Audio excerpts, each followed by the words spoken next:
Brothers and sisters, I don't know what this world is coming to.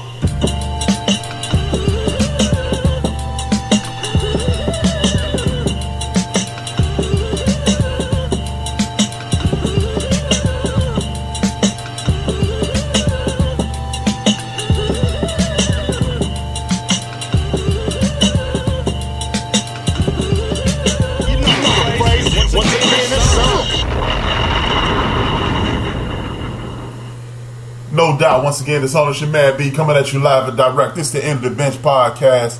Y'all know how we do it, man. Reach out to your boy. If you're listening via the link, I need you to hit the like button. I need you to hit the follow button. I need you to subscribe to the show. I need you to be part of the End of the Bench. Be a bench warmer. Then I want you to check me out on social media, on all social media platforms. Follow the show on Facebook. Hit the like button. The End of the Bench, THAENDOFDABENCH.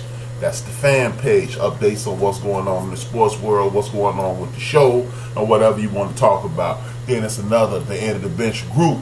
We talking sports. Who's the best? Right now the topic is who's the best Chicago product? Dwayne Wade, Isaiah Thomas, or the late Derrick Rose. Ha, I'm just joking. He ain't dead, but his career, it's almost over, man.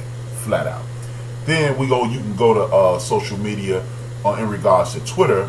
You can follow the End of the Bench on Twitter, and you can follow me personally at HRAP_B on Instagram and on Twitter. Man, we're gonna have a little fun. We're gonna do a little bit of this. We're gonna do a little bit of that. We're gonna even open up the phone lines later on. The number you can reach us at is 773-797-2409. If you feel like you want to be a part of the show live, that's how you do it. When I open up the phone lines, I'll let you guys know the chat room is always open. It's wide open at all times. Holler at your boy. We are live and direct. Now, of course, if it's not Saturday, if it's not Wednesday, you listen to a recording. So, what we're going to do is have a little fun. We're going to talk a little NFL. I have my quarter season report going on. We're going to talk about the top teams. We're going to talk about the MVP race. We're going to talk about the dudes that you need to be keeping an eye on. You need to be talking. We're gonna talk about the guys who've been disappointed, the people and the teams who have been disappointed, the coaches.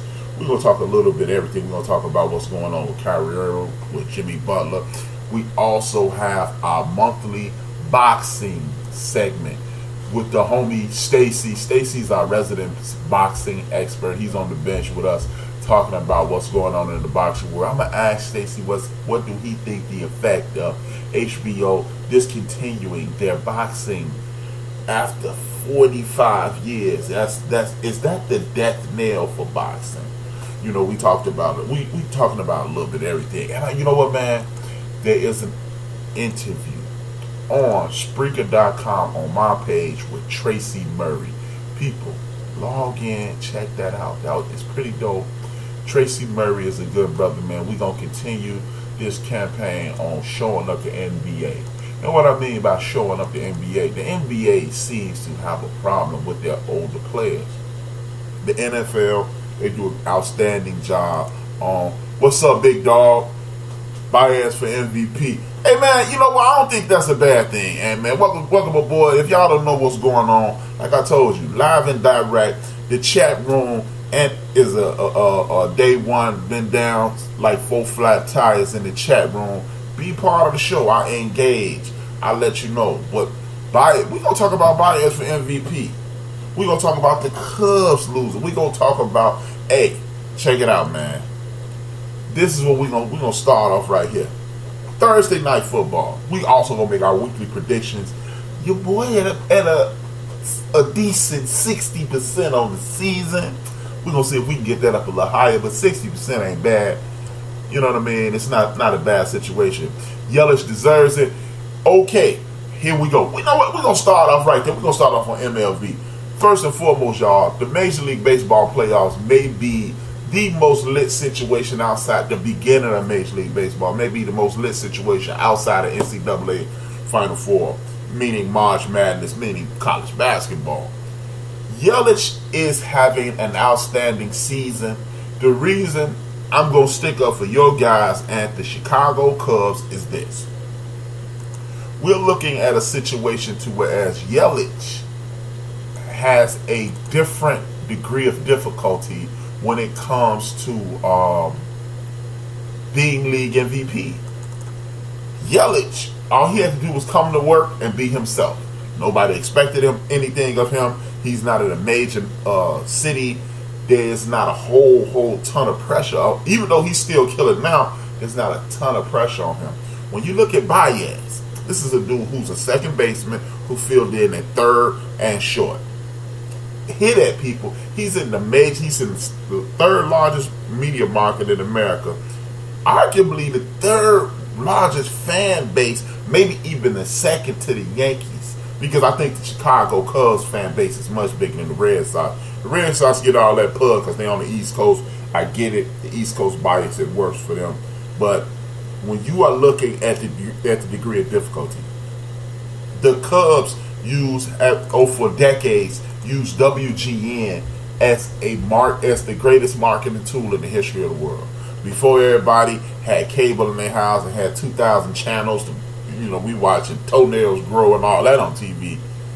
WGN was the station that was in just about everybody's home. It was called Superstation. TNT and TBS are the same, but this is coming out of Chicago. Every day you got up 162 days a year. At one point, you had Cub games on TV, and the Chicago Cub fan base grew to epic proportions.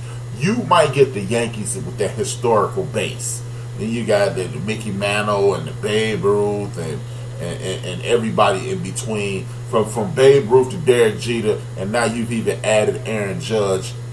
So that's how the Yankees fan base grew. They've won a little under 25% of the World Series in the history of the game. That's how you build a fan base. The Dodgers got the Jackie Robinson thing and the whole racial component. The Cardinals, that town ain't big enough, and Boston ain't big enough to overcome Chicago. Chicago, we better than everybody at everything. That's what our T-shirt need to be saying. That's what, if y'all see that, that's because my homie Chris made that T-shirt. Chicago, we doper than everybody. But when you are looking at that type of pressure, and you are looking at a situation to whereas that's an additional form of pressure to put on this young man, and he still was shining. Yelich, I can't get mad. Christian Yelich, man, when they got him out of Florida, I was mad that somebody in Chicago didn't get him. Everybody thought he was going to be used as a tool, but man, these Milwaukee Brewers, they are making it look like the resurgence of baseball is still in full effect. The reason I call it that, and is this: what was it, 3 or 4 years ago, Kansas City won, and then the Cubs and the Indians, that was the erase the curse World Series. Then in the 70s and 80s, you had J.R. Richards and Houston people who see the end of the benches where you get the historical perspective. J.R. Richards, one of the first dudes, the first big time brother pitcher in my life. Vita Blue, J.R. Richards, these dudes were outstanding, and the Houston Astros were the team to deal with. They won the World Series last year. The Cubs won the World Series before that. Before that, the Kansas City Royals won the World Series. It looks like we've taken the clock back a little further, back to 1983, and the Brewers are on point. This is why I'm saying, people, pay attention to this Major League Baseball situation. It also will, I hate to jump on the soapbox so early in the show. In my opinion, it also help you out as a person. You don't have to have everything right now. Excitement, right now. Baseball teaches you how to walk the dog. You ain't got to run the dog. You ain't got to drag a speed skate. Watch this situation unfold. Everything is in an indie race. Don't be getting all jumpy waiting on something bad to happen. You know what I mean? You need to when you watch yesterday's baseball games, all I was thinking was Busta Rhymes was going.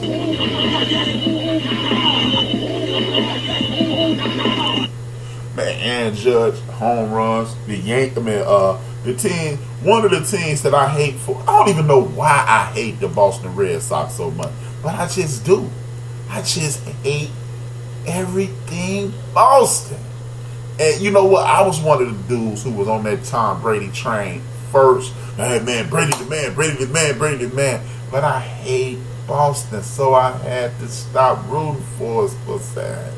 So I can't root for nothing Boston. I'm glad my son stopped playing baseball. He was pretty good, because if he'd got drafted by the Red Sox, I'd have been the only dad in the stadium booing my kid.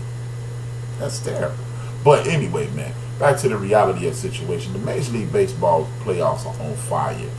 Looks like Clayton Kershaw has finally gotten his act together.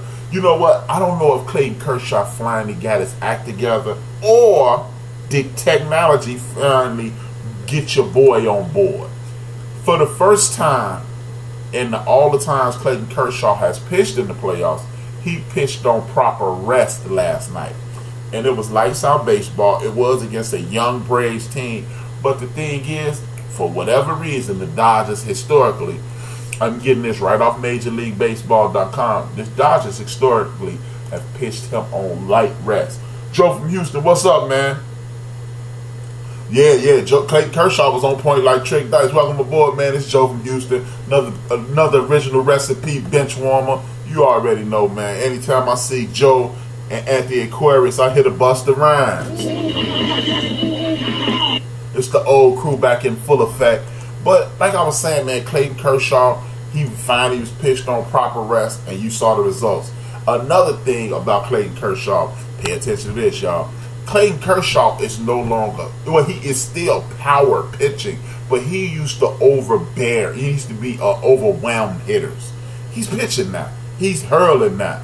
And that's going to be, I believe that's going to pay dividends in the effect that if he is pitching and he's using the skill of pitching instead of just being overpowering, overbearing in regards to the hitters, this is going to pay dividends. The Dodgers haven't won a World Series since I was in high school, and it looks like they stand a chance to win one. Now, one of the more disappointing situations was last night. The Yankees gave that run up. I'm starting to believe at this point in history, the Yankees are just not good enough to beat the Red Sox. The Red Sox are built on pitching and defense, and the Yankees, even though they have some hot pitching, I don't think they have enough pitching. It's going to be an interesting situation. In regards to the entire American League, I do believe the Boston Red Sox are the number 2 team in the American League, led by the Houston Astros, who going to kick the bone out of Cleveland, as if you ask me.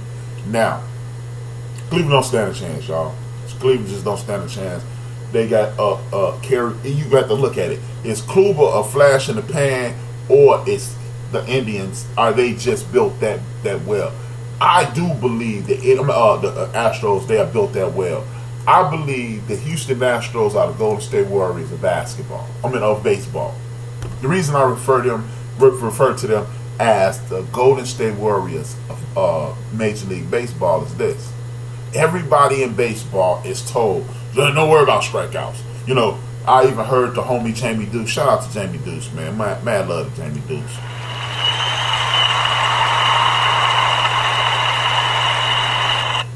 Jamie Deuce is usually on point, man, but I disagree with him. I'm not saying he's not on point this time, but I disagree. He was calling it the evolution of basketball, evolution of baseball, when we don't give a damn about strikeouts anymore.